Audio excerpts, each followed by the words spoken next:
Hier soir, nous avons vu un film catastrophe.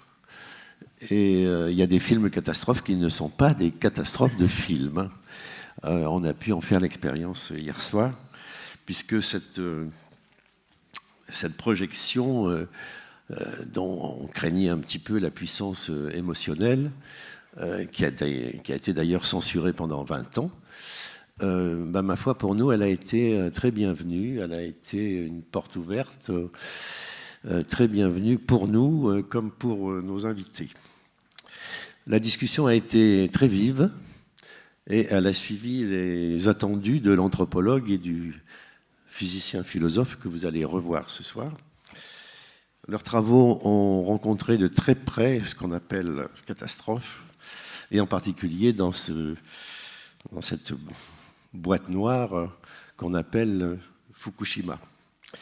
Les mots de progrès et de science ont imprégné tous nos propos d'hier soir, mais c'était surtout pour en souligner les aspects de fantôme ou de spectre planant sur une réalité complexe, technique, très surveillée, mais aussi très présente, très experte et aussi très familière, réalité qui s'appelle la panne, l'emballement, le détraquement, le dysfonctionnement, comme disait Nicolas hier soir.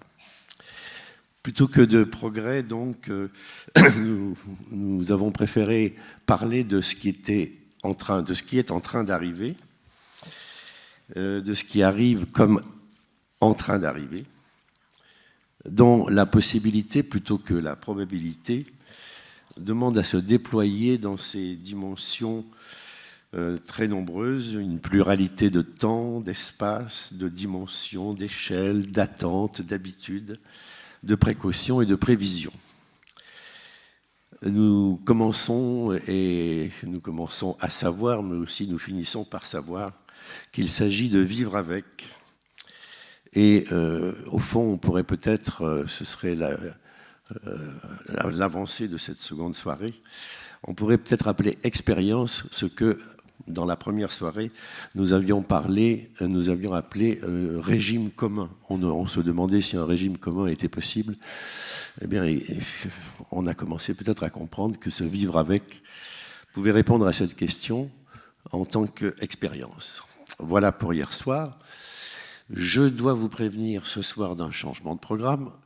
Pour les intervenants, vous savez sans doute déjà que Dominique Bourg ne sera pas là.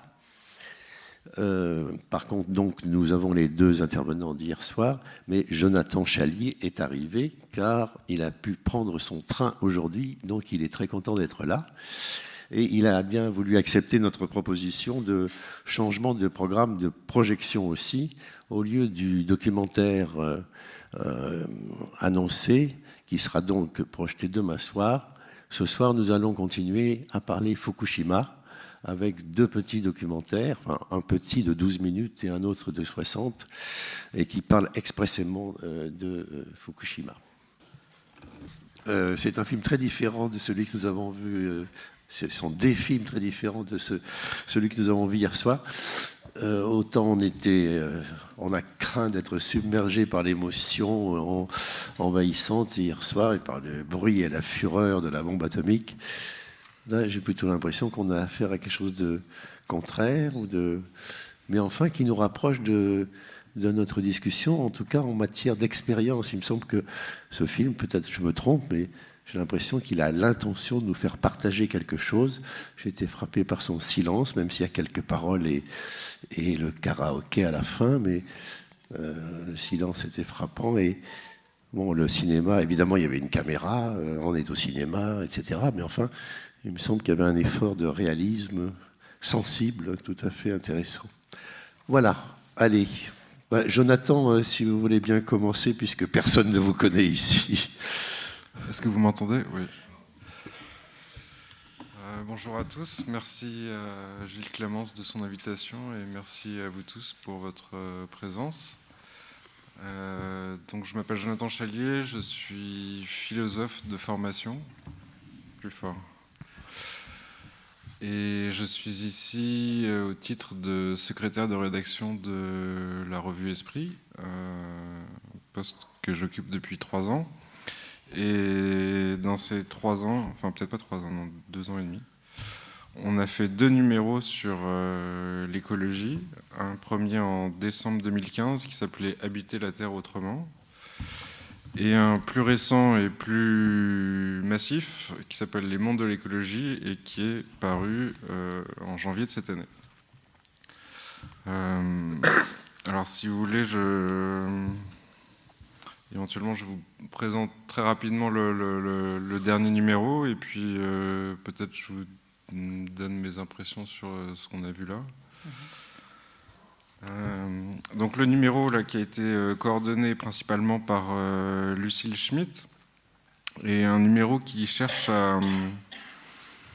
à dresser le panorama des mondes de l'écologie. Le pluriel est voulu et peut-être un peu pour déplorer un certain morcellement de l'écologie politique. C'est quand même un numéro assez axé sur la politique.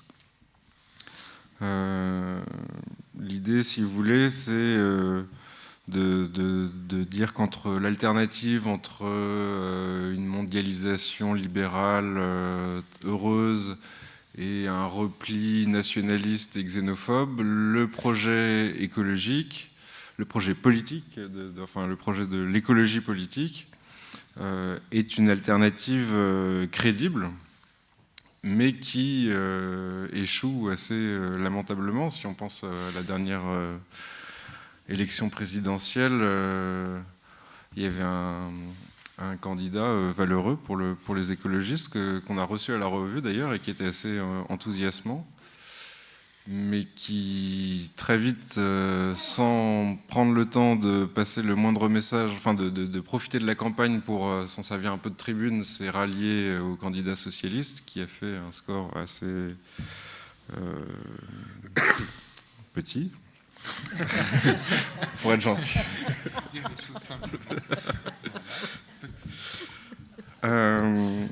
Voilà, donc il y a un ensemble de textes dans ce dossier qui est très riche, un peu comme cette nature qu'on voit quand elle reprend ses droits sur un peu ça pousse dans tous les sens. En le retravaillant un petit peu, en regardant un petit peu comme ça là. En venant ici, il me semblait que finalement le projet écologique nous incite à nous invite plutôt, nous oblige peut-être à un certain approfondissement de notre conception de la solidarité, à la fois entre le Nord et le Sud, les pays les plus émetteurs de carbone et les pays du Sud qui le sont moins, entre les riches et les pauvres au sein de chaque nation.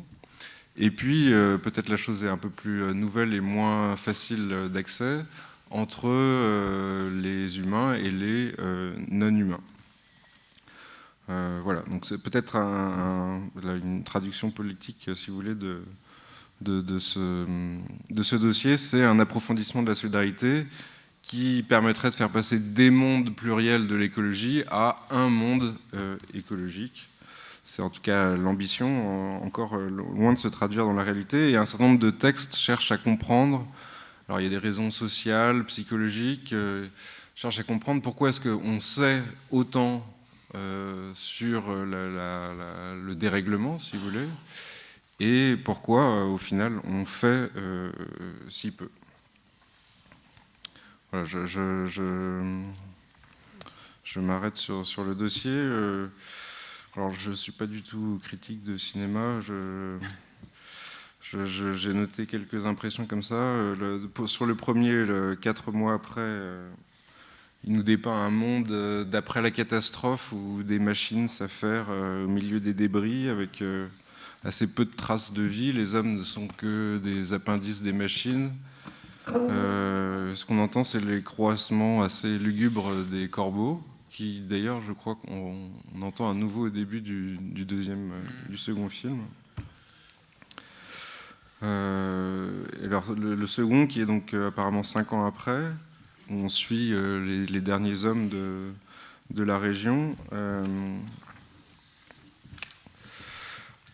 avec le constat que finalement, peut-être quand les machines savent faire, on croit qu'on va pouvoir reconstruire, et puis 5 ans après, le protagoniste dit ce sera pas possible en fait. J'ai été assez ému par les histoires de rubans noués qu'il faut attacher autour des choses qu'on ne veut pas détruire. À un moment, on en voit un autour d'un arbre. Manifestement, il aurait pu en mettre sur chacun de ces animaux. Et sur le grand-père, tout à fait.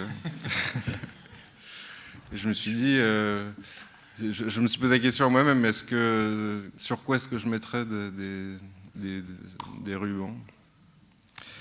Ensuite, moi j'ai une formation de philosophe, donc j'ai pensé à 2 références. Éventuellement, si ça vous intéresse, je peux essayer d'en parler. Mais si vous voulez, Fukushima, c'est une catastrophe naturelle, en un sens. C'est un tremblement de terre et puis un tsunami. Et le précédent, si vous voulez, c'est le tremblement de terre et le tsunami qui ont attaqué Lisbonne. Alors, si vous en avez parlé déjà la dernière fois, non ? Ok.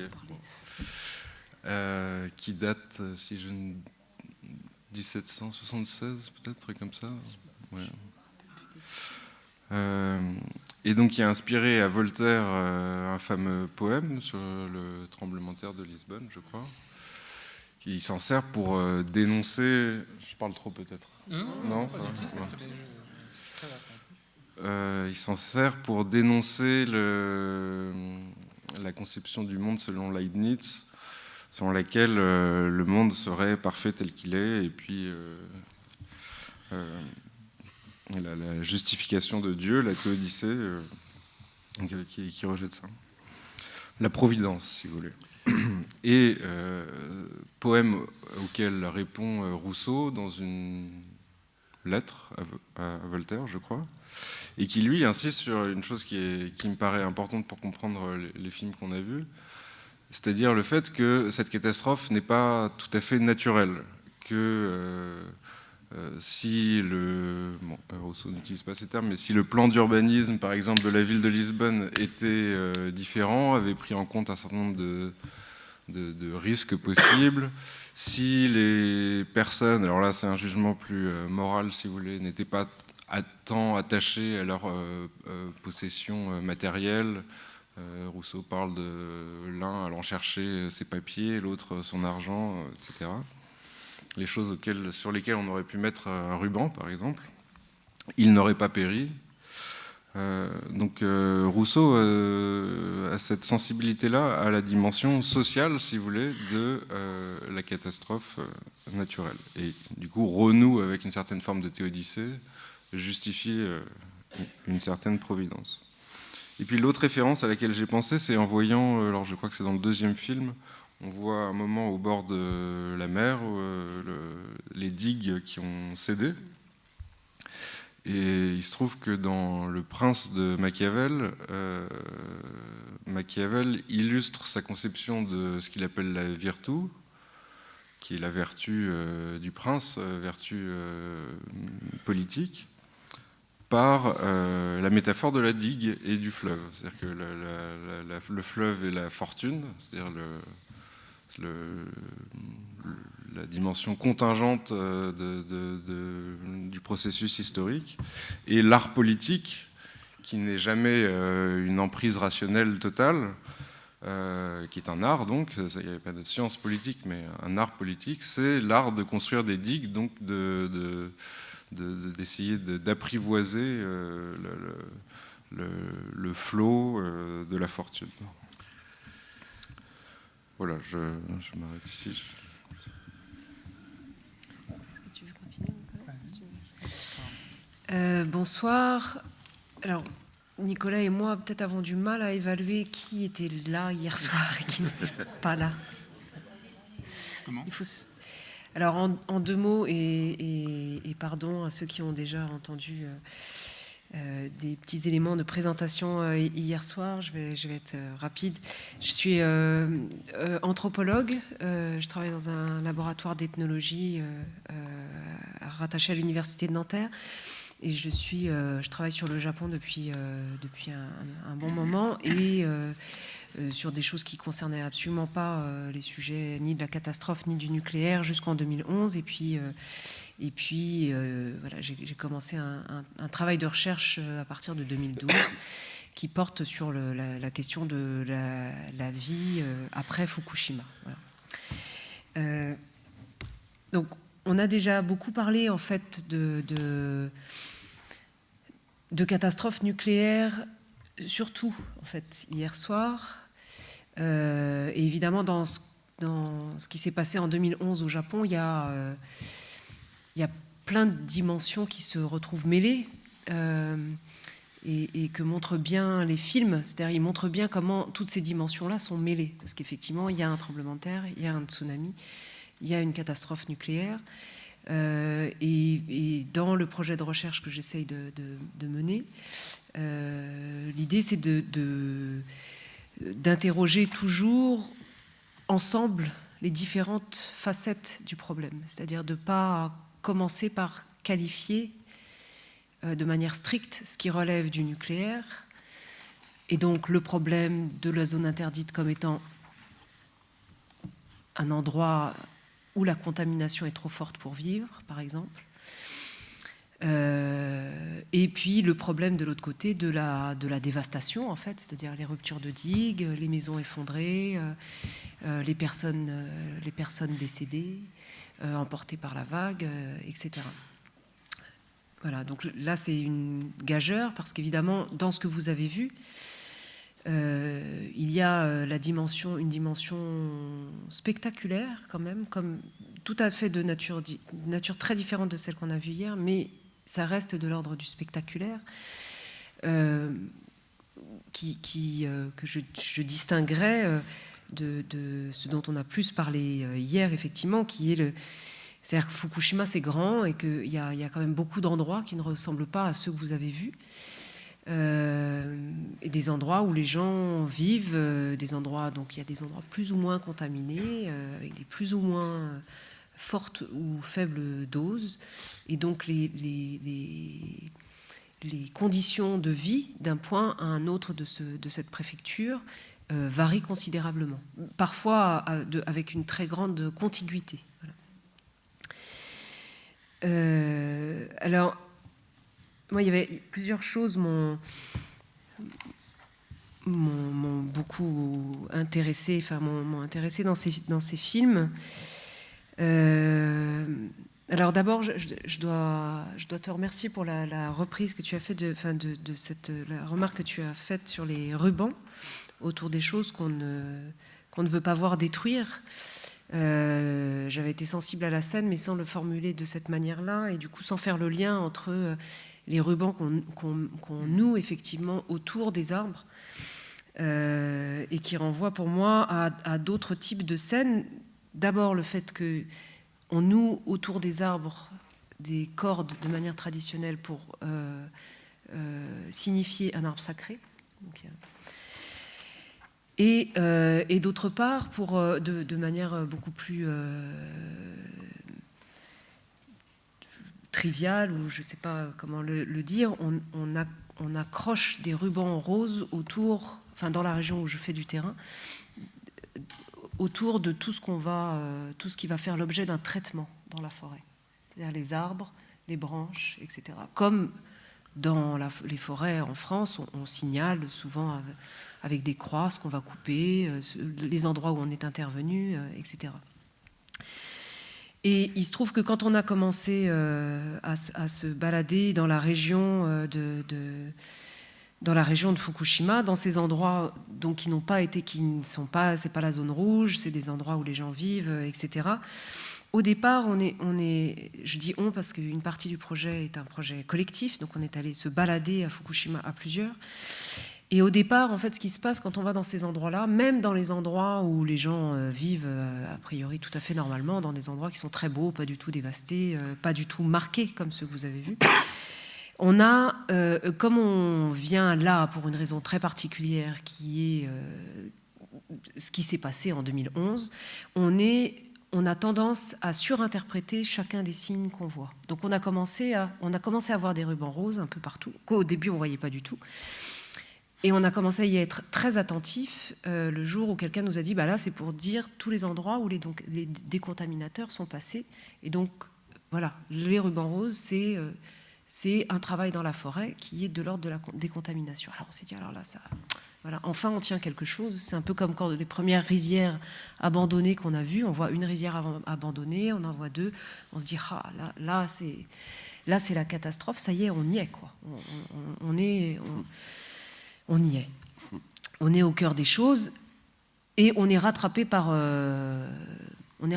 les gens qui nous disent ah non, les rizières, elles ne sont pas abandonnées du tout du fait de la catastrophe, elles sont abandonnées. Elles étaient abandonnées avant parce que les gens sont partis, il y a eu les jeunes sont partis à la ville, etc. Donc voilà, il y a des rizières abandonnées, il y en a depuis au moins les années 80. Donc cette catastrophe-là de 2011, elle s'inscrit dans une série de petites catastrophes, de petits bouleversements avec lesquels les gens vivent déjà depuis un moment. Et pareil pour les rubans roses, on s'était accroché à cette histoire de rubans roses et puis on nous a dit non, mais en fait, à chaque fois que quelqu'un en forêt fait quelque chose, on met un ruban rose. Voilà. Si je raconte cette histoire, c'est un peu aussi pour compliquer peut-être un petit peu le propos, moi, finalement, du deuxième film qui m'a un peu gênée. Qui est de plonger peut-être trop simplement ou de nous donner à voir de manière peut-être trop simple, en tout cas à mon sens, de sursignifier un monde d'avant et un monde d'après, et de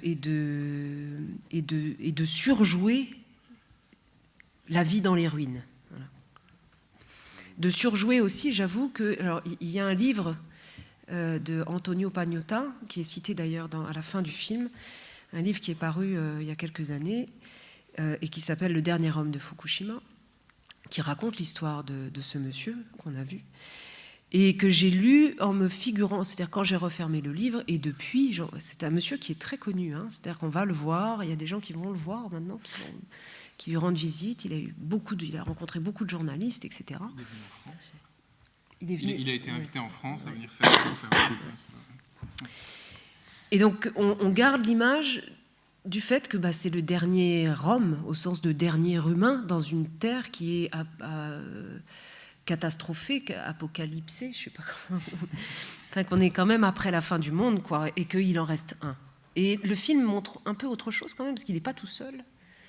Il y a son père, il y a d'autres voisins, il y a des chats, il y a des chiens, il y a des vaches, mais il y a d'autres gens aussi, il y a d'autres gens. Il va voir à un moment donné un autre voisin, etc. Et donc je me suis sentie un peu flouée, en fait, en me disant ah bon, mais du coup, peut-être il y a autre chose qui peut se lire là, qui est quand même un peu plus fin. Je ne sais pas comment le dire sans avoir... il ne faut pas trop... Enfin, je ne sais pas comment le dire. Il y a quand même la construction d'un héros. Et pour avoir un héros, c'est-à-dire aussi quelqu'un qui fait un sacrifice, il ne faut pas qu'il soit plusieurs. Donc, il y a comme une opération de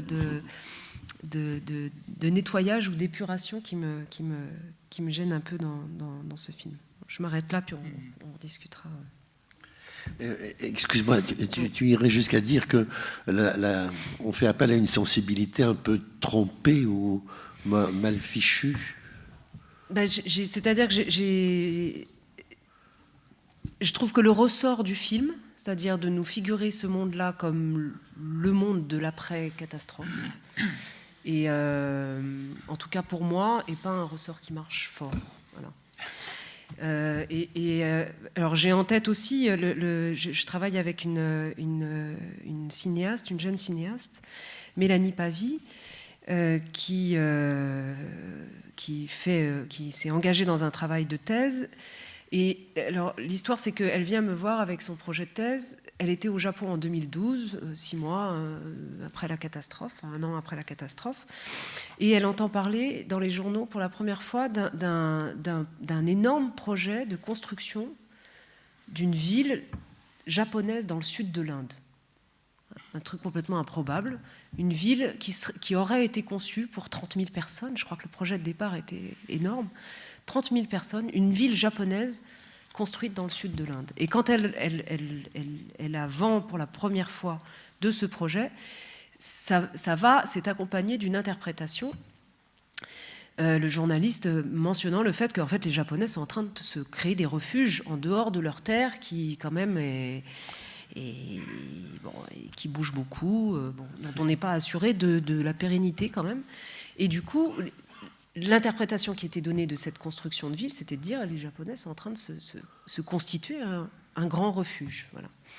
Et elle est partie, alors en tant que cinéaste, ce qu'elle a fait, c'est qu'elle a commencé, en fait, son projet a réellement commencé quand elle est tombée sur des photos de la côte japonaise dans la région de Fukushima, pas 4 mois après, comme dans le premier film, parce qu'effectivement, là, c'est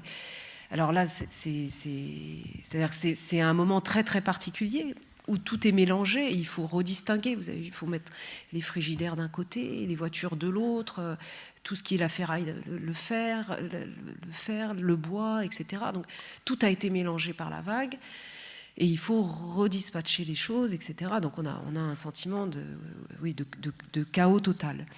Le nettoyage a été très rapide. Donc au bout d'1 an, il y avait encore des tas, et puis 6 mois après, il y en avait moins, etc. Et donc Mélanie Pavie, elle s'est arrêtée sur une photo prise peut-être, 1 an et demi, 2 ans après la catastrophe. Le nettoyage avait été fait, et du coup, tous les endroits avaient été déblayés. Il restait juste une route déserte avec des trottoirs et puis des herbes un peu folles sur le côté. Rien de spectaculaire. Et elle comparait ça avec les premières photos de cette ville en construction qui n'a pas du tout été construite encore, et on ne sait pas si elle sera construite un jour, mais de fait, il y avait juste les routes qui avaient été construites et les trottoirs. Puis il y avait les terrains préparés pour les maisons, mais rien n'avait été construit. Et c'était exactement le même genre d'image. Et donc le début de son projet, c'était de dire, en fait, est-ce qu'on est au début ou à la fin ? Voilà. Donc de commencer un récit, non pas en accentuant, en s'engouffrant dans cette brèche-là, de dire c'est l'apocalypse, c'est la fin du monde, il ne reste qu'un seul homme, et voilà. Mais de dire, est-ce qu'on est au début ou est-ce qu'on est à la fin de quelque chose, et comment est-ce qu'on peut tisser une histoire à partir de ce trouble, en fait, qu'on éprouve aussi à un moment donné. Le monsieur, ce dernier homme, le dit. Il dit, j'avais l'espoir qu'on recommencerait, donc on repartirait en arrière, qu'on saurait restaurer, qu'on saurait réparer, etc. Et en fait, non. Mais il dit aussi, j'ai cru que c'était la fin. En fait, c'était que le début. Voilà. Et donc là, je trouve qu'il y a un trouble qui est intéressant, dans lequel il est intéressant de s'installer. Je ne sais pas trop pourquoi en faire, mais je trouve que c'est plus intéressant que de figer une image de fin du monde, voilà, qui ne correspond pas trop à la réalité, d'autant plus qu'elle est très datée. Voilà. Les images que vous avez vues, notamment dans le premier film, 6 mois après, c'était déjà très différent, etc. Okay. etc. Merci. Bonsoir. Donc je vais aussi rapidement me représenter, mais très brièvement, vu qu'on a déjà commencé à commenter les films. Donc mon nom est Nicolas Prignot, je suis philosophe et physicien, je travaille à l'Université libre de Bruxelles. Donc une des choses qui m'intéresse dans l'écologie. J'ai travaillé sur différents sujets, un sujet qui, notamment sur les rapports très complexes entre maladies, stress, maladies imaginaires, maladies réelles, les maladies qu'on qualifie d'imaginaires, évidemment. En fait, c'est très difficile de savoir ce qui est une maladie ou pas, ce qu'on considère comme en étant une ou pas, pourquoi, etc. Et je sais que, en tout cas, ce que j'ai entendu à propos de la catastrophe nucléaire de Fukushima, c'est notamment que bon, les gens qui tombaient malades après avoir été déplacés suite à la catastrophe, certains parmi les autorités, mais aussi parmi les médecins japonais, disaient en fait c'est le stress qui les rend malades, c'est pas du tout la catastrophe. Enfin, alors voilà, c'est quoi faire une différence entre c'est la catastrophe qui les a rendus malades, c'est le stress, c'est la crainte du nucléaire qui en fait les rend malades, et c'est pas vraiment le nucléaire, et donc il y avait même un médecin qui est un peu célèbre pour avoir dit il faut sourire, ce sera la meilleure manière de ne pas tomber malade, donc souriez, vous ne tomberez pas malade. Donc voilà, c'est la leçon d'aujourd'hui, souriez, vous ne serez pas malade. Faites grève mais souriez. Voilà. Alors je passe un peu du coq à l'âne, mais personnellement dans mon travail en tant que philosophe, j'ai été très intéressé par une philosophe américaine qui s'appelle Donna Haraway, et justement je rebondis sur ce que Sophie disait sur le trouble, parce que son dernier ouvrage s'appelle en anglais « Rester auprès du trouble » ou « Rester avec le trouble ». Donc l'idée qu'en fait il y a des situations qui requièrent non pas qu'on règle ce qui nous trouble, c'est-à-dire qu'on ne doit pas trouver une solution ou dire ah oui mais ça c'est du stress, ça c'est ceci, ce n'est que quelque chose, etc. Mais que habiter aux côtés des situations qui sont troublantes et accepter qu'en fait elles sont troublantes et il faut en fait assumer ce côté-là est très important aussi dans la manière dont on vit ce qui nous arrive, collectivement autant qu'individuellement. Et dans ce livre, elle a une expression en anglais qui sonne très bien, mais en français qui est un peu plus difficile, mais qui est que pour les histoires qu'on se raconte, la manière dont on se raconte les histoires importe. C'est-à-dire que les histoires qu'on embrigade dans nos histoires, ou les récits archétypes ou typiques qu'on met dans nos histoires est extrêmement importante. Sont importantes. Donc, ce qu'elle sous-entend, c'est que, par exemple, le récit de l'homme sacrifié, qui pourrait être une des manières de lire le deuxième film qu'on a vu aujourd'hui, l'homme qui se sacrifie comme un héros, etc., en fait, c'est un archétype, c'est une très vieille histoire, et ça importe très fort dans ce film-ci qu'on ait choisi de le raconter comme ça. Alors, je dis ça parce que, justement, alors, comme Sophie le soulignait aussi, ce monsieur est quand même assez célèbre. Donc, je disais, il est venu en France, il a été invité, alors, pas faire des conférences, mais venir témoigner de son expérience. Il est interrogé, il y a d'autres films sur lui, il y a des romans, des livres romancés, reportages à son propos, etc. Et une des choses, en fait, j'aime bien une autre manière de le présenter, en fait, c'est ça que je trouvais assez frappant. En fait, on se demande un peu pourquoi il est là dans ce film-ci. Et alors, je ne sais pas si c'est... La question, ce n'est pas tellement de savoir si c'est vrai ou pas, mais en tout cas, une des autres manières de le présenter, qui est aussi un peu sacrificielle, mais c'est qu'il est resté pour ses animaux.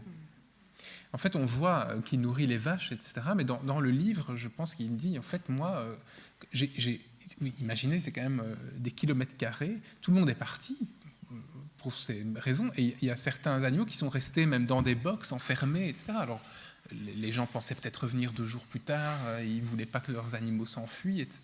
Les gens n'ont pas osé revenir. Les gens ont leurs raisons pour ne pas revenir, et pour abandonner leurs animaux derrière eux. Mais lui, ce qui lui tenait à cœur, c'était de rester auprès d'eux.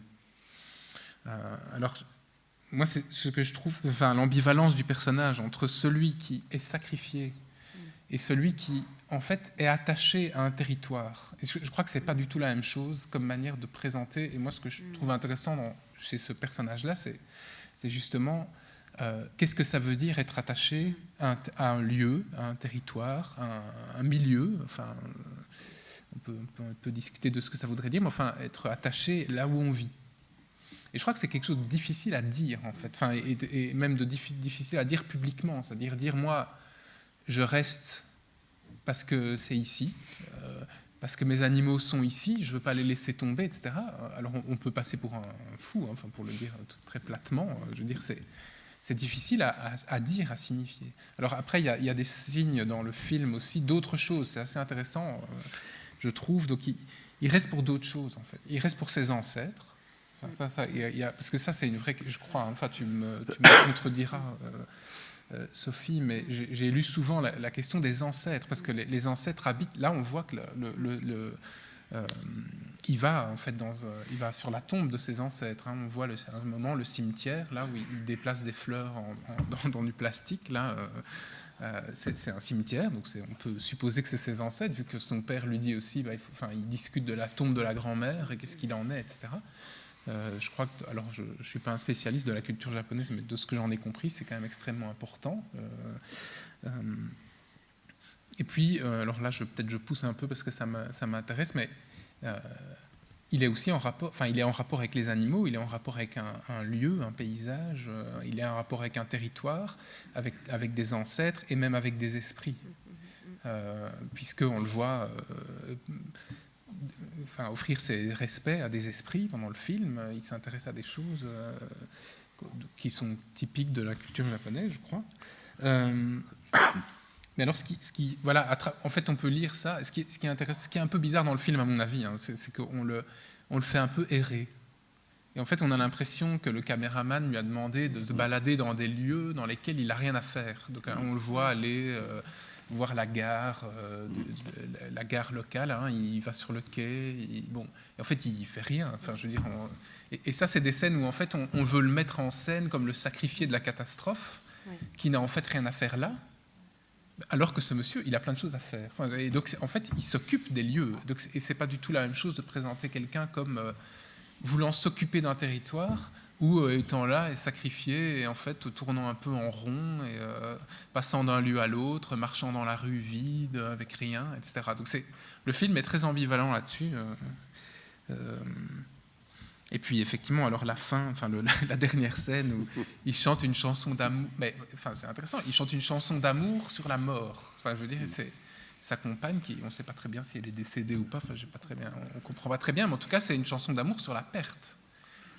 Avant, c'était mieux. Avant, on était amoureux. Tu m'as annoncé des belles choses. On a pleuré ensemble. Aujourd'hui, c'est fini. J'y repense. Aujourd'hui, j'ai perdu espoir, etc. Donc il y a un côté chanson d'amour au territoire perdu. Donc c'est vrai qu'on le met en scène comme ça. Voilà. Oui.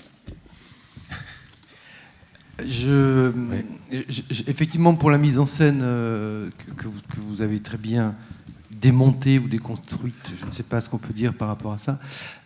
Contrairement à ce que disait Gilles, le film, je ne l'ai pas trouvé très silencieux. J'ai trouvé l'habillage sonore très présent. Comme disait Jonathan, ce qui était assez rigolo, ces corbeaux nous ont accompagnés entre le premier et le deuxième, c'était quasiment les mêmes, quoi. Est-ce que l'habillage sonore dans la zone rouge, avec des bruits très stridents, dans la forêt, etc., est-ce que en tant qu'anthropologue, dans votre travail de terrain, les sons sont aussi importants dans l'approche des relations entre les hommes et leur lieu, et leur territoire?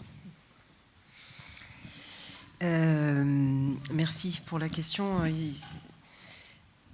Il se trouve que j'ai commis un article récemment qui s'appelle Silence.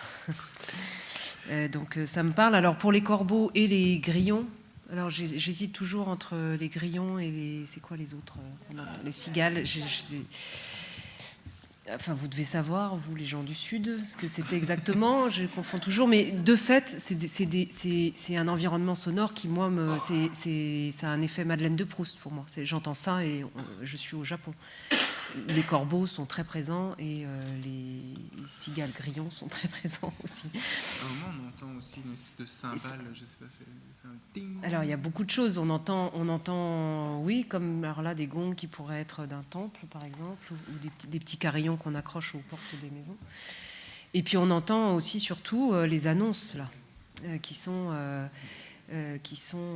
effectivement des diffusions publiques relayées dans les maisons, souvent. Moi, j'ai découvert ça en arrivant dans la région, là, à la ferme. J'avais jamais vécu à la campagne, en fait. Et là, la maison où je vais, j'ai découvert ça, qu'il y avait des messageries Il y a des annonces comme ça qui sont faites depuis la mairie, et donc ça peut être à n'importe quel moment de la journée. Alors il y a des moments quand même tôt le matin, ça rythme la journée, on nous raconte ce qui est en train de se passer, ce qu'on doit faire, le passage des ordures, effectivement.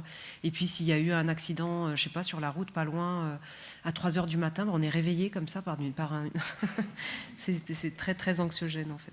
Mais c'est aussi, quand il y a un tremblement de terre, c'est un système d'alerte et d'annonce qui sert à la fois à dire le match de foot des enfants du collège va bientôt commencer et d'autres choses de différents ordres. Sur cette question du bruit, alors je dirais, bon, je ne vais pas répondre de manière générale sur l'anthropologie, etc., mais c'est vrai qu'il y a un argument, me semble-t-il, à faire autour du bruit ou du non-bruit quand même. C'est-à-dire que c'est très troublant, de fait, de circuler dans des villes fantômes ou dans des endroits qui sont désertés, qui ont été désertés après la catastrophe, et où souvent, en fait, on entend des bruits d'oiseaux qu'on n'entend pas d'habitude, parce que il y a des bruits de voitures, il y a des bruits de... Et d'un coup, il y a des saillances sonores qui font comprendre, même si le paysage n'est pas dévasté, qui font comprendre qu'il y a un truc qui est louche. Voilà. Parce qu'on entend trop fort un oiseau, par exemple. Voilà. Donc je m'étais intéressée à cette dimension-là, que j'avais essayé de rattacher à la manière dont on pouvait attraper aussi ce qui se passe dans ce type de territoire à travers le premier instrument de mesure qu'on a à disposition, qui est le compteur Gégère, qui de fait, les gens ne mettent pas le son, mais nous, on a fait l'expérience de marcher avec un compteur Gégère dont on met le son, c'est-à-dire c'est une option, vous pouvez mettre le son ou pas le son, et ça change absolument tout à la perception de cette écologie un peu spéciale dans laquelle on circule sans rien voir, sans rien pouvoir noter, sans rien pouvoir capter, si ce n'est à travers ce capteur, voilà, cet outil de captation, et où on marche et d'un coup on entend ce bruit qui compte les rayons qui nous arrivent. Voilà. Je ne sais pas si tu voulais... Oui, moi j'ai souvent l'habitude de revenir au titre qui était attaché à ces deux films, et le titre qui était attaché à ces deux films pour le soir en question, c'était « Quelles actions possibles ?» Au vu de ces deux films, tant par l'image que par les sons, certes, ces deux films nous mettent dans l'émotion et nous laissent dans l'émotion. Mais si on se dit à un moment quelles actions possibles, il faut à un moment qu'on arrive à la raison. Et pour la raison, les faits sont les faits et les faits sont têtus. Donc je vais simplement, de mémoire, reprendre ce que j'ai lu dans le livre de Valérie Cabane, qui était là le premier soir et qui est une spécialiste de la justice internationale.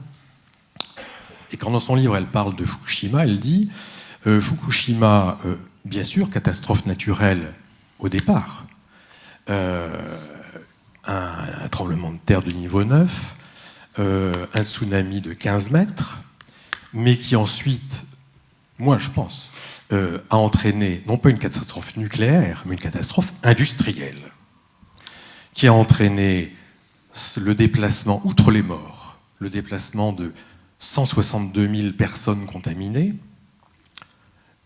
qui étaient sur 1200 km² autour de Fukushima. Accessoirement, on en a vu quelques-uns, mais ont été abattus 30 000 porcs, 600 000 poulets, 10 000 vaches et chevaux.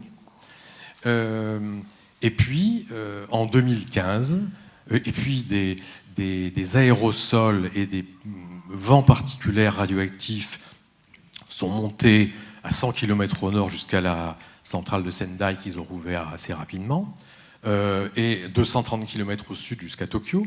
Le panache qui est monté assez haut est arrivé sur l'Europe, puis sur les États-Unis, l'Amérique du Sud, le Canada, l'Asie, et puis a tourné pendant 3 semaines autour de la Terre. Et en 2015, on a retrouvé dans les archives de TEPCO, qui a quand même mis 3 semaines à admettre que la catastrophe, c'était 3 cœurs qui avaient fondu. Dans les archives de TEPCO, on a retrouvé un rapport, en 2015, un rapport de 2005, qui disait, ce rapport, eh bien, une catastrophe naturelle comme ça est tout à fait prévisible au large du Japon.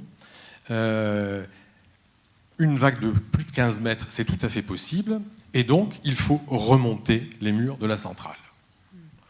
Le rapport a été enterré, et on n'a rien fait, et on a vu ce qui s'en est passé.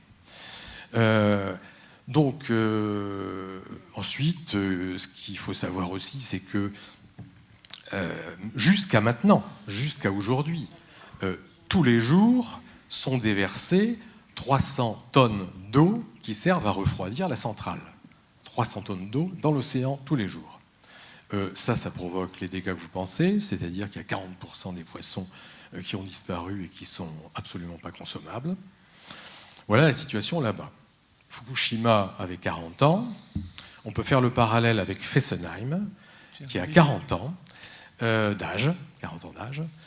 Et Fessenheim a été construit à un endroit de zone sismique de niveau 7, au-dessus d'une nappe phréatique la plus importante d'Europe, et construit 9 mètres en dessous du niveau du canal Grand Alsace.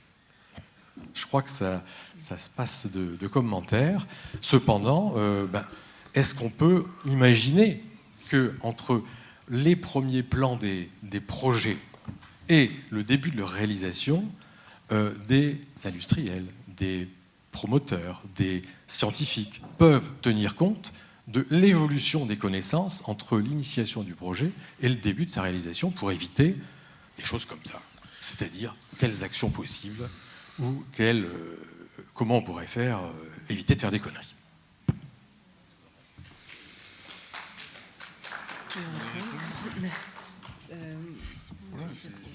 Comment ? C'est pour le finisseur. Je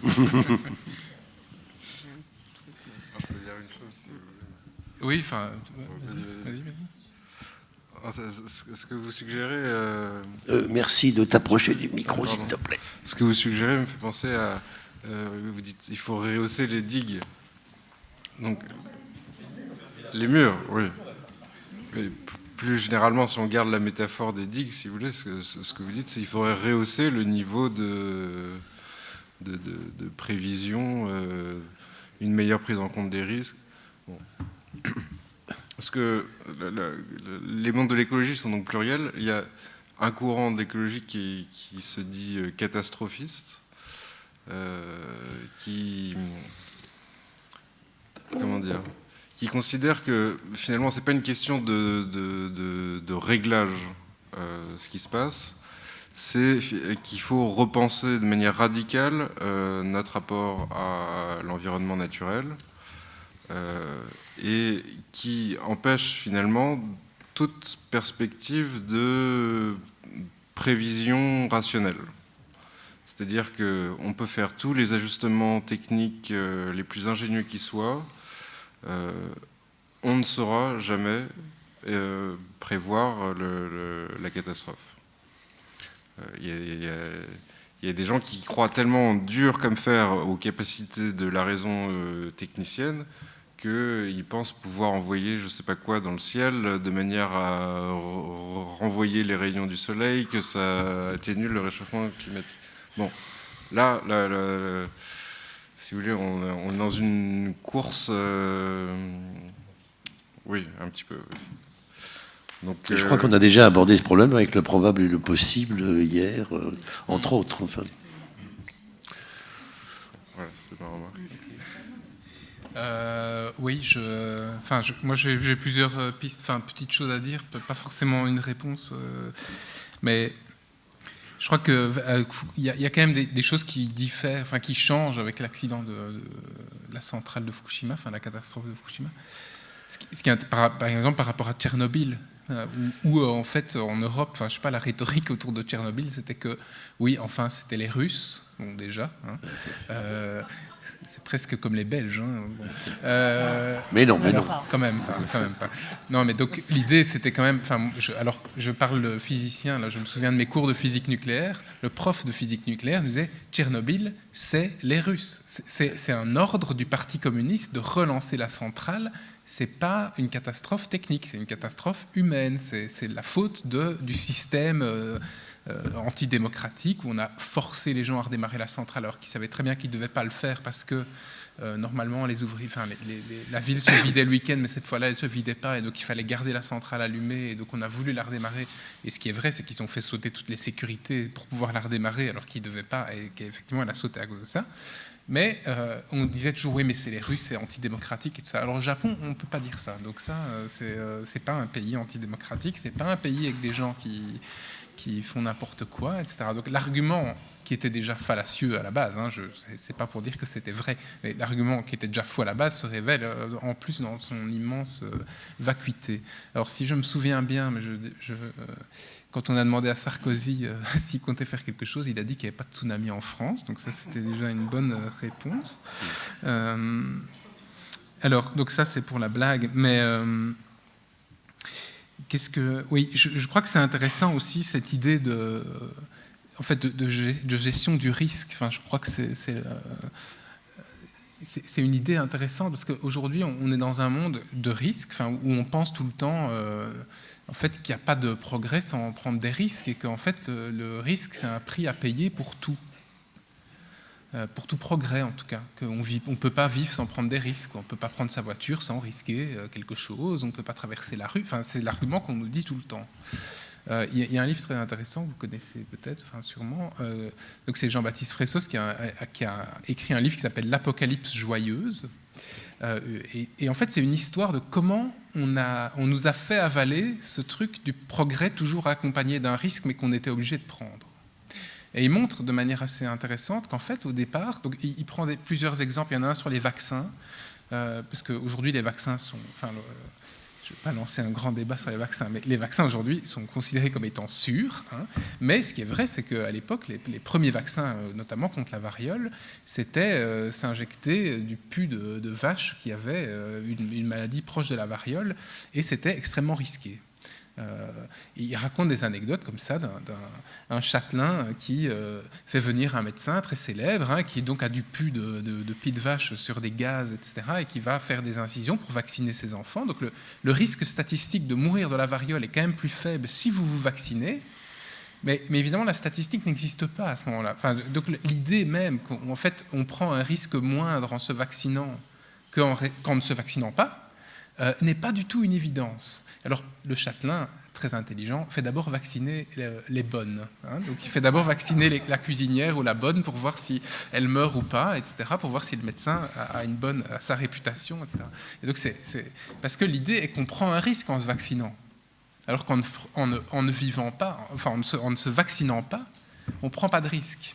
Alors, aujourd'hui, on est tous à un but de statistique. On se dit, en fait, il y a plus de risques en ne se vaccinant pas. Mais sauf que l'acte même de prendre le risque n'était pas du tout une évidence. Bon.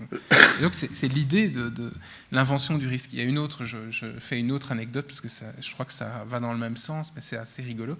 Vous avez peut-être déjà entendu parler, donc j'ai parlé hier du retour à la bougie. On vous dit, si vous êtes contre une technologie, vous êtes pour le retour à la caverne, à la bougie, tout ce que vous voulez.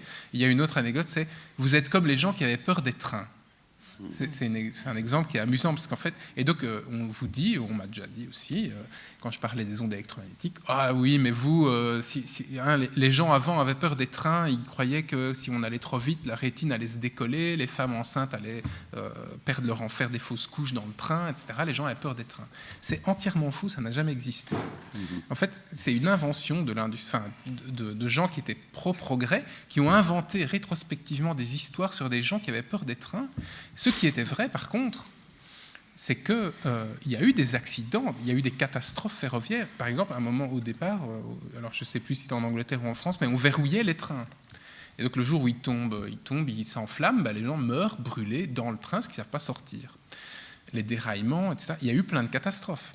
En fait, ce qui s'est passé, c'est que les syndicats, les communautés ouvrières se sont battus pour qu'on améliore les trains. Donc c'est pas que les gens aient peur des trains, les gens se sont battus pour que les trains aujourd'hui nous apparaissent comme étant la chose la plus sûre du monde et continuent, on l'a vu, continuent aujourd'hui encore à se battre sans doute aussi pour ça. Et donc si on a l'impression aujourd'hui que les trains sont sûrs et qu'on peut se moquer des gens qui avaient peur des trains, c'est parce que les gens avaient raison de dire qu'il fallait sans cesse faire attention à ce qu'on faisait. Et donc on nous transforme la rhétorique dans l'autre sens en nous disant oui, mais avoir peur, exiger des garanties, exiger des certitudes sur la sécurité avant de mettre un produit sur le marché, c'est pas rentable, c'est pas économique, ça ne marche pas, on n'a pas le droit, etc. Donc on a renversé complètement la logique qui est qu'en fait, avant de mettre un produit sur le marché, il faudrait peut-être s'assurer effectivement que le risque, qu'il n'y a pas de risque. C'est vraiment gentil de nous parler des trains, Nicolas. Oui, voilà, c'est un peu le sujet du moment. L'inconscient est un langage. Moi, je voulais revenir à la question, et qui est effectivement posée par le titre annoncé de la séquence, mais en repartant du film qui, moi, aussi m'a mise, le deuxième, mais le premier aussi, je les ai trouvés très complémentaires sur le ton. Et pas seulement le coassement des corbeaux, avec ce côté sinistre. Ce qui était agaçant, ou peut-être même plus que ça, c'est cette manière de montrer la sidération. Comme s'il y avait une impuissance, qu'il fallait nous faire rentrer dedans, ou nous faire contempler ce monsieur qui erre, qui fait un certain nombre de choses, mais comme si elles étaient sans but ou comme si elles étaient désespérées. Donc on revient à ce qui a été dit aussi hier sur l'impossibilité de dire la catastrophe, sauf à être soit dans la supplication, une forme à la fois de lamentation, il va au cimetière aussi pour ça, ou d'une parole qui n'a pas quelque chose à dire sur l'avenir. Alors, moi, je trouve intéressante cette métaphore de la digue qu'a relevé Jonathan Chalier. Mais vous avez commencé à développer un argument qui consistait à dire j'ai compris ça comme ça, il ne faudrait pas croire que la réponse qui est développée notamment, je pense, par certains intervenants sur les mondes de l'écologie, que la réponse doit aller du côté de la surenchère techniciste. La digue qu'on voit à la fin du film, si on ne fait que la rehausser, en fait, c'est absurde, puisque c'est une réponse... on a tous entendu le conte du petit garçon qui met son doigt dans la digue en Hollande. Enfin, encore que ce soit lui aussi un héros, il se sacrifie. Donc, ce n'est pas une réponse techniciste qui va nous convaincre. Alors, est-ce que vous pourriez revenir les uns et les autres sur ces mondes de l'écologie? Y en a-t-il qui surmontent, se renvoient dos à dos de la lamentation d'un côté ou la surenchère techniciste? Comment fait-on pour dépasser et vous avez dit vivre avec la permanence de la crise, du dérèglement, de la catastrophe et des catastrophes qui s'enchaînent, mais en n'étant pas simplement passif devant.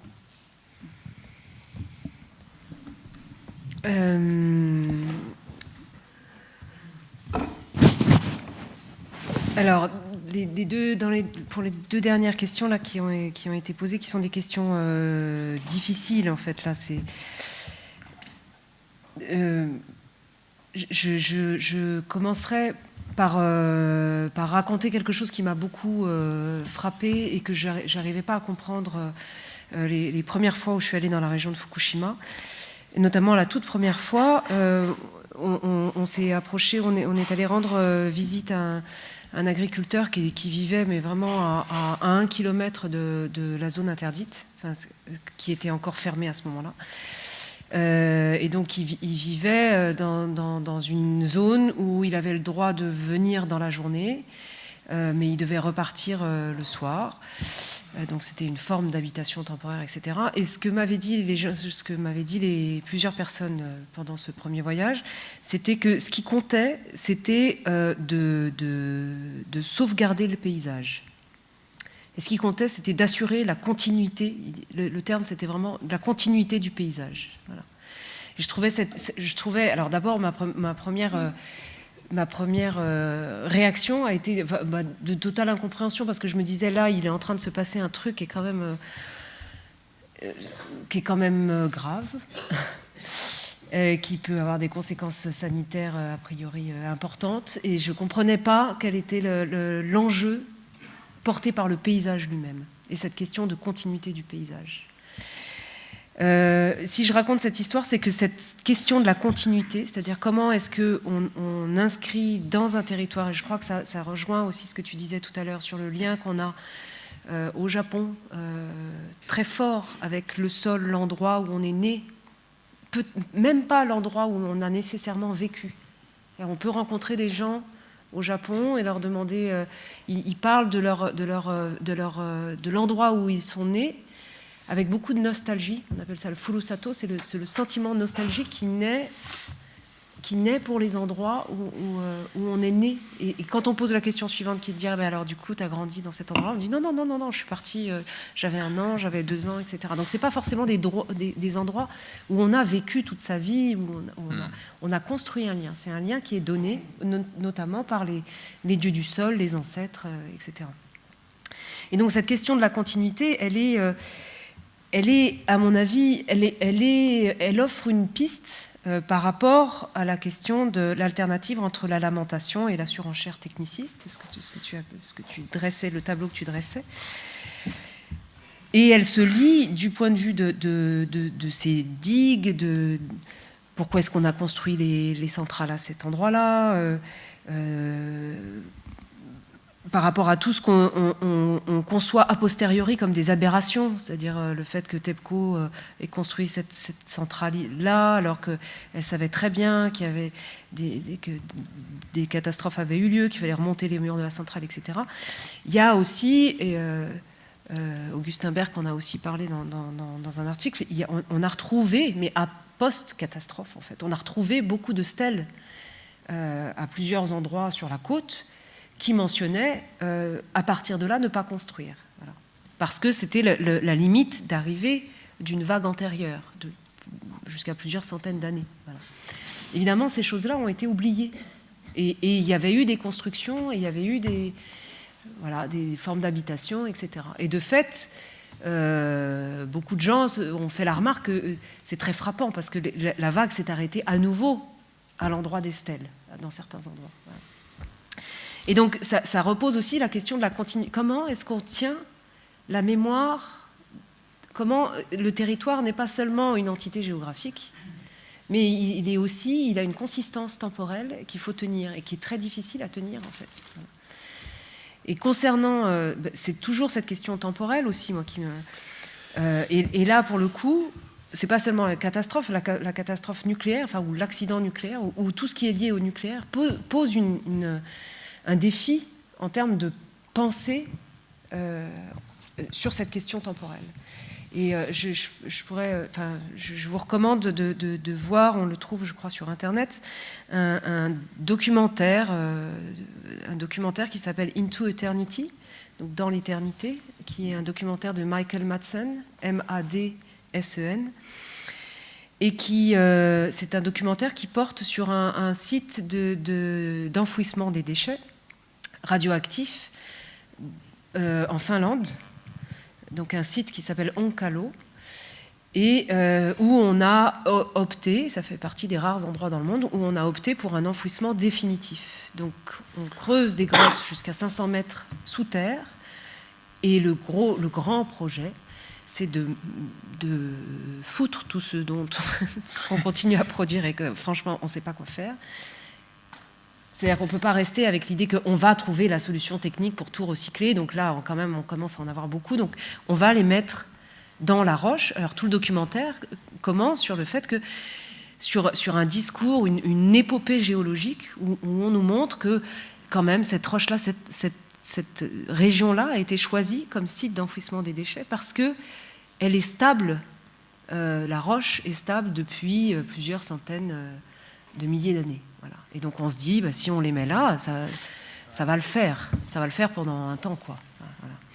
Et le documentariste va poser des questions vraiment troublantes, va poser des questions gênantes en disant mais et si et alors comment on fait, qu'est-ce qu'on met par-dessus, est-ce qu'on indique le lieu ou est-ce qu'on n'indique pas est-ce qu'on compte sur l'oubli des gens, mais alors et là on commence à déplier un peu comme le fait le ressort du film qu'on a vu hier, les et si il se passe ça, et si on déplie chacune des conséquences, chacune des histoires qu'on pourrait se raconter à l'aune de mettons 10 000 ans. Voilà. Donc on regarde ce qui s'est passé dans les 10 000 dernières années, des guerres, il s'en est passé quand même des trucs, et on les déporte sur les 10 000 prochaines années, et on se dit là, quand même, ça n'a pas l'air terrible, là, ce plan d'enfouir des trucs. Bon, et de fait, il y a déjà, avant même que les déchets aient été véritablement installés, il y a déjà eu des morts, mais parce que l'œuvre humaine qui consiste à creuser un truc à 500 mètres sous terre est déjà un truc incroyable, en fait. Voilà. Enfin, déjà, contient du risque, déjà, voilà. Alors, il ne faudrait pas croire, il faut voir ce film et ne pas s'imaginer que c'est quelque chose c'est une histoire qui ne nous appartient pas, qui est en Finlande, etc. À Bure, le projet est le même. Hein. Voilà. Mais de fait, on est confronté aux mêmes difficultés. Voilà. Donc c'est pas une solution, c'est-à-dire quelles actions possibles. Là, c'est même pas les centrales telles qu'elles existent là maintenant. On est obligé, parlant du nucléaire, de déporter toutes ces situations-là à une échelle de temps avec laquelle on ne sait pas bien faire, quoi. Parce que voilà, je ne sais pas si c'est des éléments de réponse. Les actions possibles, je ne sais pas. Oui. Non, je demandais s'il y avait d'autres questions dans la salle. Oui. Sinon, Oui. Ça va. Je m'étonne, regardant ces deux films, que nulle part il ne soit question de la femme, sauf sous un mode illusoire, de la grand-mère, d'une part, et d'une maternité plus ou moins réussie, tout à fait à la fin. Comment peut-on imaginer de bâtir un monde écologique ou humain sans parler de la femme?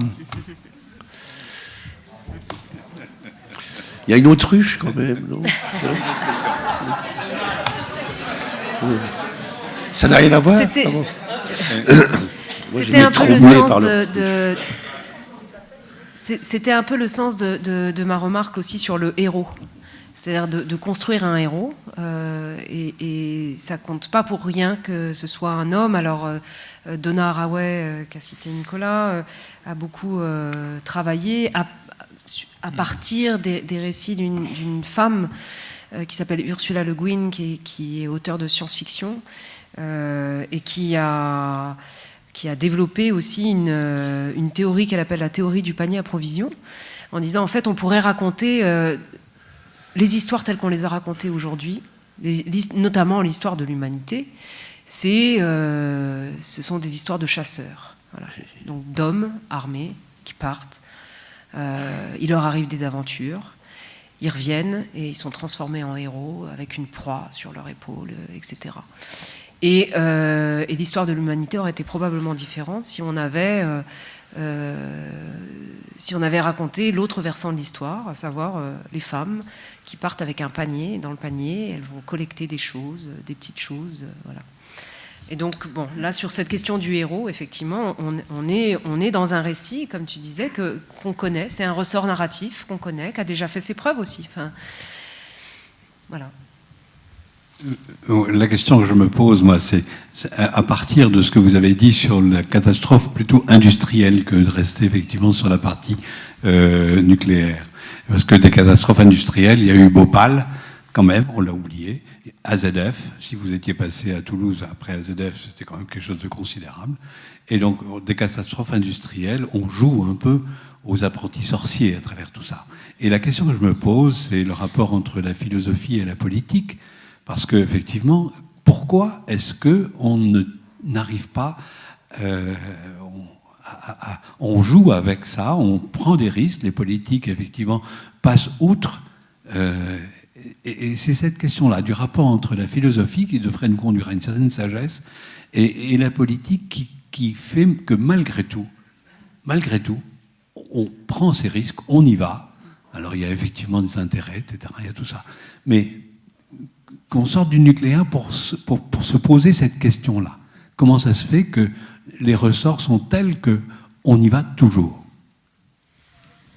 C'est le sujet de la revue, non? C'est le sujet d'esprit de cette fois-ci? Je ne sais pas pour la philosophie, mais je peux donner un élément de réponse pour la politique, qui est que la manière dont on l'a conceptualisé, donc ça renvoie quand même à des fondements de philosophie politique, et à la manière dont on l'a institutionnalisé, en quelque part, c'est ce qu'un certain nombre d'auteurs soulignent, on s'est interdit la prise en compte du long terme. Et ces risques industriels que vous évoquez, même ceux de l'enfouissement dans la roche, là, c'est des risques à très très long terme. Et on se dit, bon, bah ça va, c'est pas pour moi, c'est pas pour mes enfants, c'est même pas pour mes petits-enfants, donc allons-y. Et puis ça apporte des récompenses qui, elles, pour le coup, sont à très court terme et éventuellement importantes. Dans le dossier qu'on a publié, Dominique Bourges, je me fais l'écho de son article puisqu'il n'a pas pu se joindre à nous, propose la constitution d'une troisième chambre, en plus du Sénat et de l'Assemblée nationale, qu'il appelle l'Assemblée du futur, qui serait composée pour partie d'élus, pour partie de représentants d'associations engagées dans l'environnement, etc., et pour partie de scientifiques. Un tiers, je crois. Et cette chambre aurait un certain nombre une marge de manœuvre législative, pas contraignante, mais qui pourrait saisir le Conseil constitutionnel ou qui pourrait alerter, un rôle de lanceur d'alerte, si vous voulez, et qui serait le représentant des intérêts de long terme. Bon, c'est une piste à explorer. Moi, je vais bien répondre comme un philosophe. Je prends ma casquette de philosophe, mais c'est une réponse, mais qui est une histoire aussi. J'aime beaucoup cette histoire, c'est pour ça que donc c'est la venue de Dionysos en Grèce. Donc je reprends mon histoire. Donc Dionysos arrive aux portes de la ville, il demande à être reconnu. Alors pour des raisons politiques internes, on lui dit non. Va-t'en, on ne veut pas de toi, voilà. Et alors, en fait, qu'est-ce qui se passe si on refuse la place à un dieu? En fait, toutes les femmes de la ville vont faire des orgies dans la forêt, parce que Dionysos, en fait, qu'on l'accepte ou pas, il exige son dû. Donc, en fait, les femmes s'en vont, elles vont faire des orgies, elles vont boire, elles deviennent folles, elles s'enfuient, etc. Et en fait, la seule manière il faut refaire revenir Dionysos dans la ville. Mais le problème, c'est qu'on ne peut pas le laisser se déchaîner, parce que sinon, Dionysos dans la ville, il se déchaîne, et alors c'est l'orgie permanente. Bon, il n'y a rien qui marche. Et donc, qu'est-ce qu'on fait? On invente les bacchantes, les fêtes à Dionysos, où on peut se déchaîner, mais ça ne dure pas longtemps. Et c'est une vieille sagesse grecque, parce que qu'est-ce que ça veut dire, en fait? C'est-à-dire que quand une nouvelle puissance apparaît, il faut la canaliser. C'est un peu la même histoire que les digues. Enfin, je veux dire, mais sauf que quand on parle de puissance des dieux, là, je fais le philosophe, mais le nucléaire, l'électricité, en fait, toutes nos transformations sociales, nos inventions sociales, moi ça m'a intéressé notamment dans le cadre des nouvelles technologies, que ce soit les téléphones portables, etc. En fait, on ne les canalise pas. Donc, c'est ça là que la sagesse grecque m'intéresse, c'est qu'en fait, aujourd'hui, on a l'impression qu'on doit c'est tout ou rien. Donc, en fait, on doit déchaîner les nouvelles technologies sur le monde, tout va être transformé, ça va tout transformer, etc. Et personne ne sait pourquoi. Mais surtout, personne ne sait ce que ça va faire, et personne ne sait comment les limiter. Et donc, je crois, la troisième assemblée, c'est un peu une assemblée qui se dit, mais comment on canalise ces énergies? Et je crois que les catastrophes industrielles, c'est aussi cette idée-là, c'est-à-dire qu'on est dans un monde où si on dit on va mettre des limites à une technologie, on nous prend pour des pour l'arrière-garde rétrograde, etc. Je dis pas qu'il faut les refuser non plus, parce que ce que dit le mythe, c'est que refuser, c'est aussi dangereux. Donc, c'est-à-dire que et là, évidemment, on aurait envie parfois de dire oui, mais est-ce qu'on ne peut pas se passer du nucléaire? En fait, c'est quand même une question qu'on évite un peu, mais qu'est-ce que ça voudrait dire vivre avec une juste place pour ça? En fait, c'est quand même une vraie... En fait, c'est surtout une question qu'on ne se pose pas. C'est pas qu'on nous interdit de poser ou qu'on ne pose pas publiquement. Enfin, je veux dire, à Bure, tout comme dans le centre d'enfouissement, qu'est-ce que ça veut dire vivre avec les déchets nucléaires? On n'en sait rien. Et en fait, on évite de se poser la question. Et je ne dis pas vivre avec en prenant chacun 1 kilo dans son jardin. Hein, c'est pas, je préférerais pas, justement. Mais on dit, on s'en fout, on y va, on a besoin d'électricité, on a besoin de produire, on verra bien, ce sera pour plus tard. Et donc on canalise rien. Oui, là-haut. Oui, alors moi, il y a eu une question tout Et à l'heure. après, Moi, ce je sera voudrais Brigitte. poser l'inverse de la question dans les actions possibles. Bon, puisque les politiques continuent dans le nucléaire et dans plein d'autres conneries industrielles, pourquoi les électeurs ne votent pas pour des politiques à toutes les strates des élections qui sont contre le nucléaire et contre la dérive industrielle? Voilà, ben justement, on a une politique qui a été élue, mais pas cette fois-ci, et qui demande la parole. Oui, bonsoir. Moi, je demandais la parole, effectivement, par rapport à... je voulais revenir, justement, et j'étais contente qu'on y soit revenu en début de discussion, sur... avant-hier soir, j'étais pas là hier soir, mais avant-hier soir... on a parlé de ces deux parties qui composent l'humain, ou notre façon de fonctionner plutôt, le cognitif et l'émotionnel. Et encore ce soir, on a pu voir des films qui finalement font plus appel à l'émotionnel qu'au cognitif. Alors peut-être... là, y a-t-il une question à se poser? Pourquoi? Et effectivement, quand on fait appel au cognitif, oui, c'est plus compliqué. C'est plus compliqué. On nous demande de réfléchir et de travailler à la construction, effectivement, d'une vie en société plus solidaire, ou enfin voilà, quoi, qui se met dans le long terme. Alors qu'à partir du moment où, enfin, quand on fait appel à l'émotionnel, on veut des réponses rapides. Et par contre, moi, en fait, je demandais à prendre la parole par rapport à votre... Et ça revient aussi à ça, sur le rôle du politique et comment faire pour que, sur votre proposition d'une 3e assemblée, alors où c'est juste dans notre pays, vous voyez, ça interroge, parce que ce dont on parle, en fait, c'est quand même du monde anthropique, en fait, hein, de l'interférence de l'humain sur notre planète. Donc, une 3e assemblée en France, je ne vois pas ce qu'elle va changer. C'est-à-dire qu'il faudrait bien que quelqu'un commence. Oui, on peut dire comme ça, mais on a déjà commencé, et pas forcément qu'en France, où des 3e assemblées ou des assemblées qui ne sont pas des assemblées avec un rôle exécutif direct, mais quand même, je ne sais pas, il y a l'ONU, il y a... Enfin voilà, normalement, des grandes assemblées qui sont censées quand même être... au-dessus de lois ou de gouvernements au niveau d'un pays, et qui donc devraient ramener justement à une certaine raison.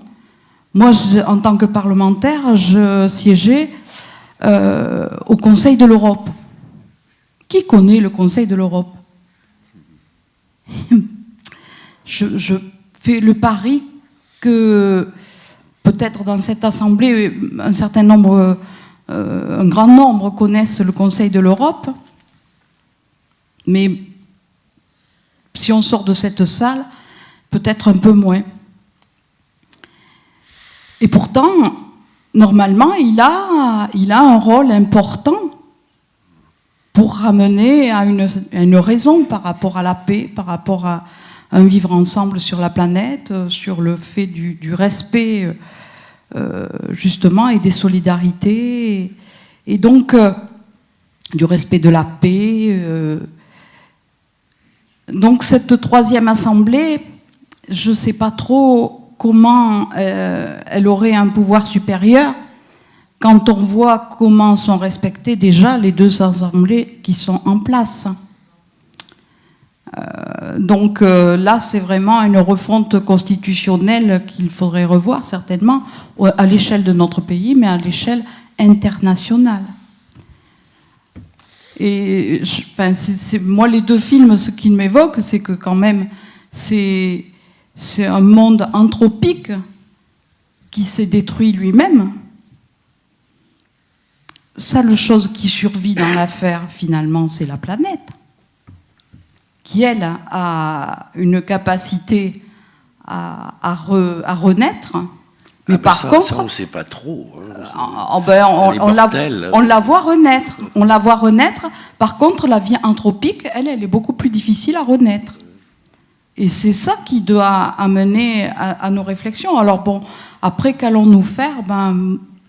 Moi, je dis clairement que oui, on doit avoir plus confiance en nous-mêmes, en tant que citoyens, en tant qu'être humain, dans notre capacité collective à mener des combats, contre finalement le profit du fric, parce que qu'est-ce qui mène le monde ? C'est le profit du fric. Qu'est-ce qui a amené à ces catastrophes ? C'est le profit du fric. À Fukushima, certes, il y a eu un tsunami, mais enfin, la centrale nucléaire, si elle était là, c'est le profit du fric en premier. Et donc, qu'allons-nous faire ? C'est notre capacité, en tant qu'être humain, au-delà de ceux qui ont des intérêts privés, à nous battre ensemble et à construire les solidarités. Voilà, c'est tout ce que je pouvais dire ce soir.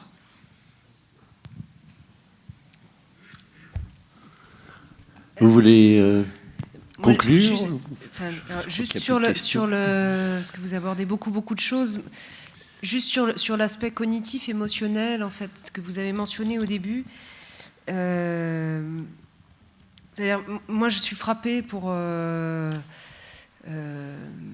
fréquenter maintenant, de temps en temps, les réunions ou les manifestations antinucléaires, du constat que les associations sont souvent amenées elles-mêmes à formuler qu'elles n'arrivent pas à mobiliser, elles n'arrivent pas à convaincre. Donc elles sont devant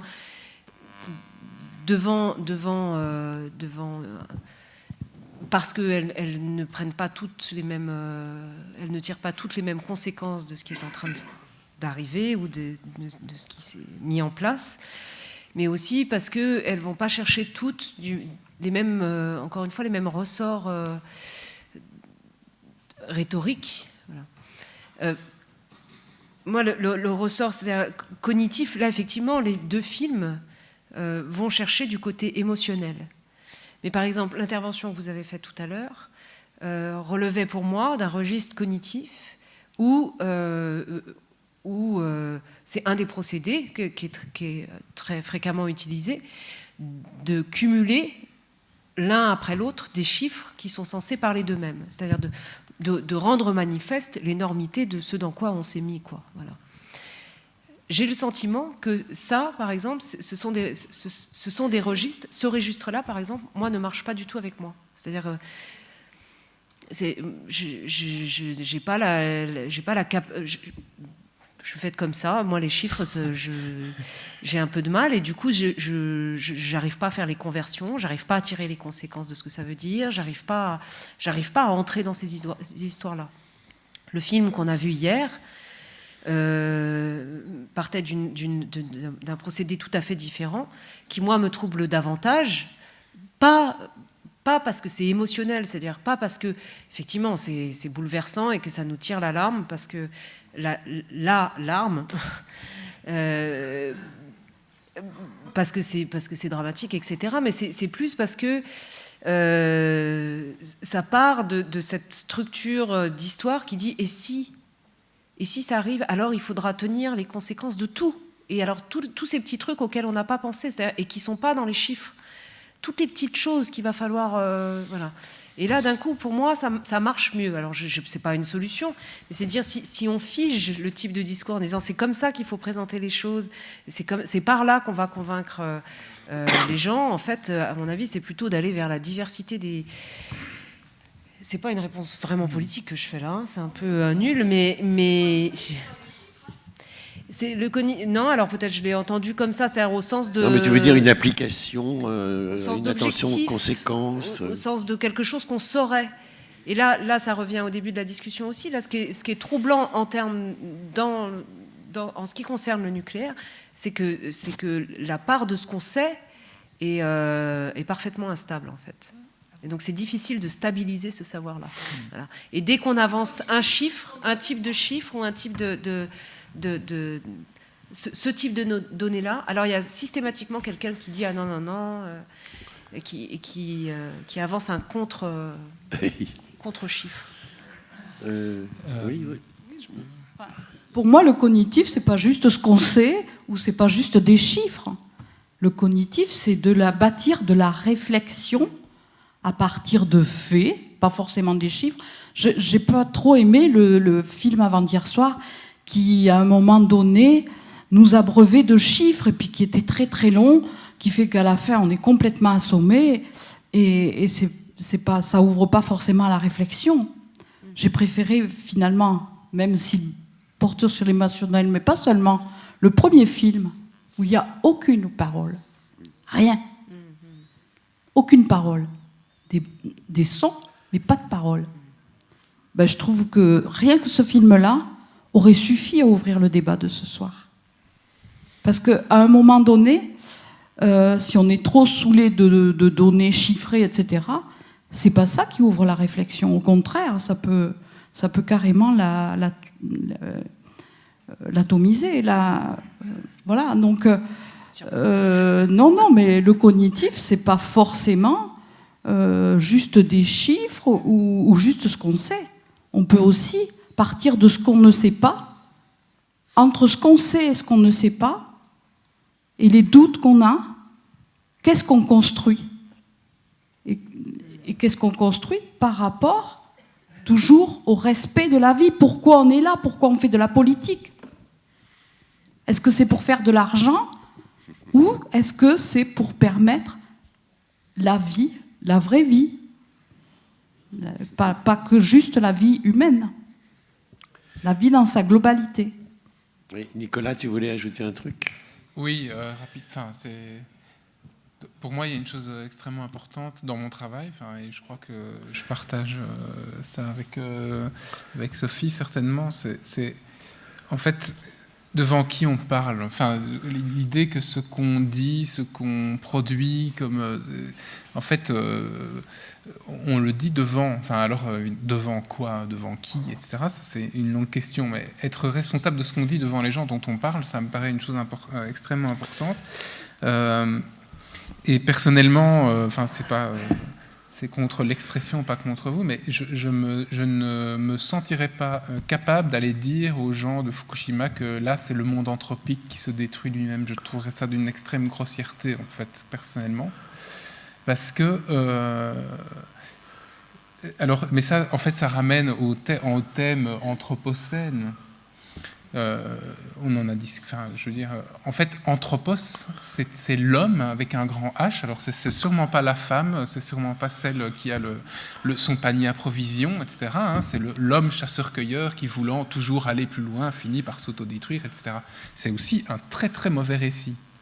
Alors, il y a des avantages à l'anthropocène, c'est de dire, voilà, on entre dans une nouvelle ère où, en fait, les humains sont devenus une force géologique et c'est un vrai problème. Mais du coup, il y a quand même, il y a aussi d'autres termes. Alors, du coup, il n'y a pas d'industrialocène, mais il y a le capitalocène qui était proposé pour dire, en fait, c'est pas la faute de l'anthropos, parce que vous imaginez l'insulte pour tous les gens qui n'ont jamais participé au développement socio-économique qui est celui de l'Occident et qui se retrouvent en fait balancés comme co-responsables de quelque chose dont c'est eux qui vont subir les premières conséquences forcément et dont ils n'ont en fait jamais tiré aucun profit, enfin même profit dans le sens pas économique, mais profit matériel, de bien-être, de santé, tout ce qu'on veut. Et donc Anthropos fait comme si, enfin l'Anthropocène fait comme si Anthropos c'était tout le monde.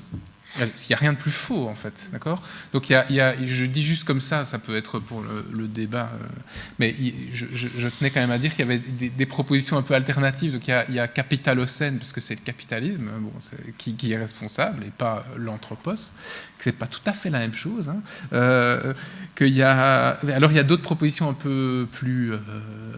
positive, amusante. Je relisais cet après-midi le plantationocène. Donc c'est l'idée que en fait le capitalisme a commencé avec l'exploitation via la plantation de canne à sucre, donc c'est même pas l'industrie, mais c'est l'idée que il faut exploiter la terre, il faut exploiter les autres, puisque dans les plantations c'est les esclaves noirs, etc. Donc c'est l'idée de la plantation elle-même qui doit d'ailleurs pouvoir être mise à n'importe quelle échelle, n'importe où, etc. Que c'est les prémices déjà de la révolution industrielle.